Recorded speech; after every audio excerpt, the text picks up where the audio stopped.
The views expressed on the following program do not necessarily represent those of this station or its management.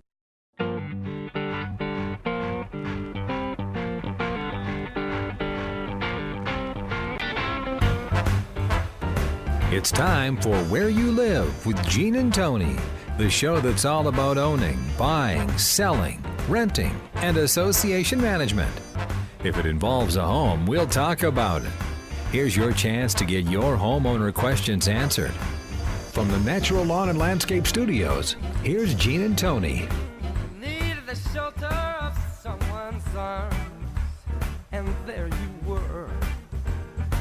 Needed someone to understand my ups and downs, and there Living you were. each and every day, proclaiming when I say I am an adult and I'm responsible for my own life. Good morning, everybody. I'm Gene Sullivan. Hi, I'm Tony Crockett. That's quite a statement, Gene. Yes, it is. Seems simple, though, doesn't it? I'm an adult, and I'm responsible for my own life. You would think so, but the stories that we're going to be taking a look at today, if there is a theme that kind of ties together here, and that is there are people who have kind of lost their way when it comes to dealing with their own personal responsibility. I know what you're saying. We talk about that a lot on the program. It seems that the prevailing attitude is more, I'm an adult and I deserve to get what I want, when I want, regardless of the consequences. Exactly. I was thinking of so many, applications, things that took place in my life with my parents and drilling that in to my head. That sense of responsibility. Yeah, exactly. I remember coming home from the neighbors where there were two guys that were about my age, brothers, one a year older, one a year younger. They had a dog, a mutt named Humphrey. And I remember Humphrey bit me. And so I went home, my hand was bleeding. My parents did not take the stands immediately. Let's sue the neighbors. What happened here? The first thing out of my dad's mouth is, what did you do to the dog? Personal responsibility. Exactly. Exactly. How come you put yourself in a situation to get bit by that dog? What right? did you do to the dog? Yes, exactly. Do you think maybe there's some kind of balance between always being responsible for everything that happens and never being responsible for what happens? Well, yes, there is. Yeah. Balance. Balance is a good word. Yeah. Well, folks, good morning. Welcome to Where You Live with Gene and Tony. We are broadcasting from the Natural Green Lawn and Landscape Studios. Remember, Natural Green is a locally owned and operated lawn and landscape care company. Their mission is to use the most environmentally sensitive products available to keep your lawn and landscape looking lush and beautiful while still healthy for both people and pets, even the dog-biting kind. Now, whether you choose their organic program or their traditional program, rest assured they are always using horticulturally sound principles for great results. Give them a call, 763-213-2410. We're also brought to you by Extreme Exteriors and American Family Insurance, the Kim Bennett Agency. Well, we've got these stories we need to dig right into, so let's begin with property management in the news.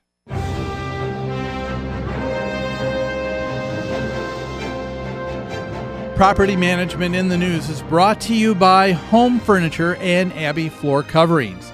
Their showrooms are staffed with professionals who will help you choose what you need to fit both your lifestyle and budget. Whatever you need, chances are they'll have what you're looking for. Now, if you wish to avail yourself of special pricing and discounts you won't find anywhere else, all Where You Live listeners can call Customer Service Coordinator Lori Matson at 952-224-2663. Ask for your Where You Live with Gene and Tony special pricing.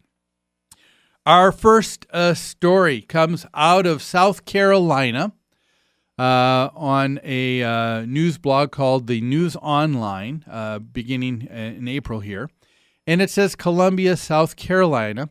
There was an Ohio man who has won what one attorney believes is a landmark legal settlement after an alligator ripped off his arm at a golf course. Oh, dear. There was a gentleman by the name of Jim Winsek, I believe is how you pronounce his name. He was playing the 11th hole at the Ocean Creek Golf Club at Fripp Island. This is back in 2009, a few years ago, when he reached down to pick up a golf ball beside a small lagoon. A large alligator exploded out of the water, grabbed Mr. Winsek's arm, and it says the 80-year-old golf lover's right arm eventually was ripped off as he fought to get away. What a tragedy. That's horrible. Yeah.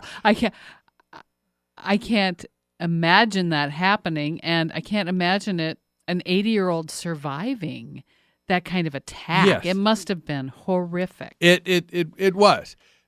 But the thing that, to me, seems to not make sense, I mean, I understand why people do it, is the next step. Mr. Winsek next took the golf course and the Fripp Island Homeowners Association, which was also a part and parcel of this property, to court. However, he won a settlement late last month, just before it was about to go to jury. And it says the terms of the settlement were not released. Geez. So he said, you know what?